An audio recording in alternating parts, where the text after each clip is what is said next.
ہر دور میں ایسا ہوا ہے کہ جب کسی کو سمجھایا جائے اور اس کا نفس نہ مان رہا ہو، اس کے نفس پہ شاک ہو، تو وہ پھر کب بات مانتا ہے؟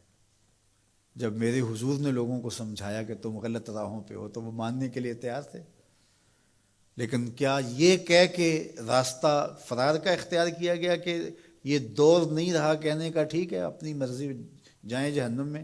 کہا نہیں، تم مانو نہ مانو میں تمہاری دہلیز تک پہنچ کے اللہ کا پیغام پہنچاؤں گا۔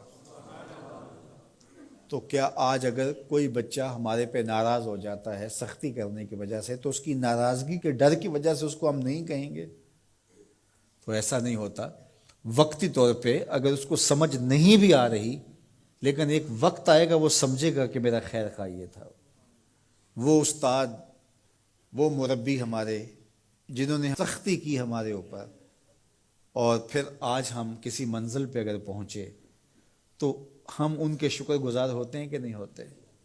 کہ فلاں استاد فلاں زمانے میں بڑی سختی کی لیکن ہم پڑھے ہی اس کی وجہ سے ہیں۔ تو ماں باپ سختی کرتا ہے، بچپنے کی عمر، لڑکپن کا زمانہ، تو اولاد کو بعض کا ماں باپ کی باتیں جو ہیں وہ اچھی نہیں بھی لگتی، لیکن ماں باپ کا ایک حیا ادب ہوتا ہے تو قبول تو ان کو کرنا ہی پڑتا ہے۔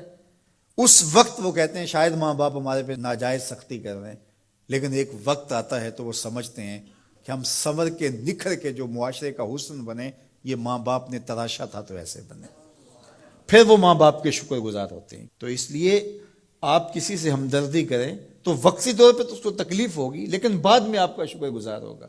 علامہ رومی نے اس پر ایک بڑی خوبصورت مثال دی۔ کہتے ہیں ایک شخص درخت کے نیچے لیٹا ہوا تھا اور خراٹے لے رہا تھا۔ ایک چھوٹا سا سانپ آیا اور اس کے منہ کے اندر گھس گیا، اور ایک شخص گزر رہا تھا، اس نے دیکھ لیا۔ وہ بڑا پریشان ہوا کہ اگر میں نے اس کو بیدار کر کے کہا کہ تیرے اندر سانپ گھس گیا ہے تو یہ خوف سے مر جائے گا، اب کیا کروں؟ تو اس نے ایک چھڑی سے اس کو زور سے مارا، وہ ہڑبڑا کے اٹھا۔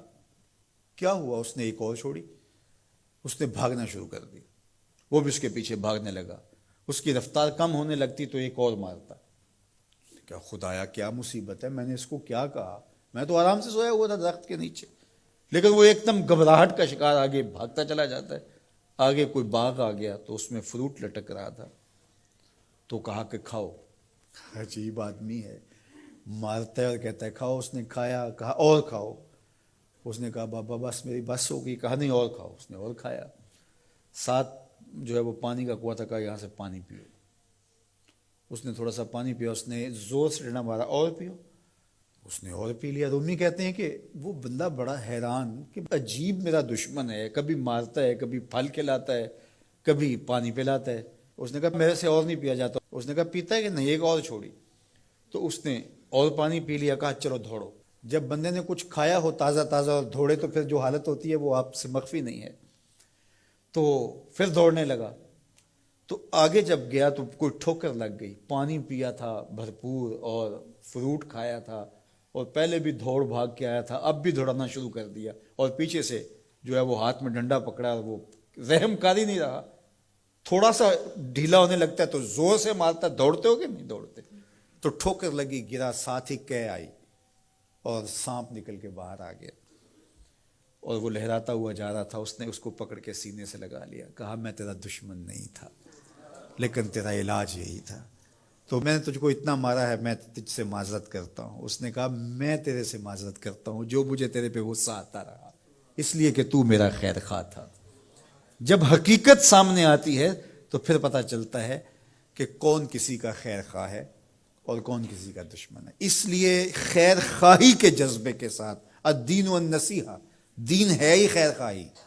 تو خیر خواہی کبھی اس طرح ہوتی ہے کہ آپ کسی کی خیر خواہی کر رہے ہوتے ہیں، اسے لگ رہا ہوتا ہے کہ یہ میری خیر خواہی کر رہے ہیں، اور وہ آپ کو اس وقت ہی شکر گزار ہوتا ہے۔ اور کبھی ایسا ہوتا ہے آپ اس کی خیر خواہی کر رہے ہوتے ہیں، اس کو نہیں لگ رہا ہوتا کہ یہ میری خیر خواہی کر رہا ہے، اس کو غصہ آ رہا ہوتا ہے، لیکن جب اس کو بعد میں سمجھ آتی ہے کہ اس نے میری خیر خواہی کی ہے تو پھر وہ آپ کا شکر گزار ہوتا ہے۔ اور کبھی ایسا ہوتا ہے اس کو بعد میں بھی نہیں پتہ چلتا اس نے میری خیر خواہی کی ہے، لیکن تمہارا رب جانتا ہے، وہ اگر رائی کے دانے کے برابر بھی نیکی ہو اور وہ کسی پہاڑ میں بھی ہو تمہارا رب اس کو بھی لے آئے گا۔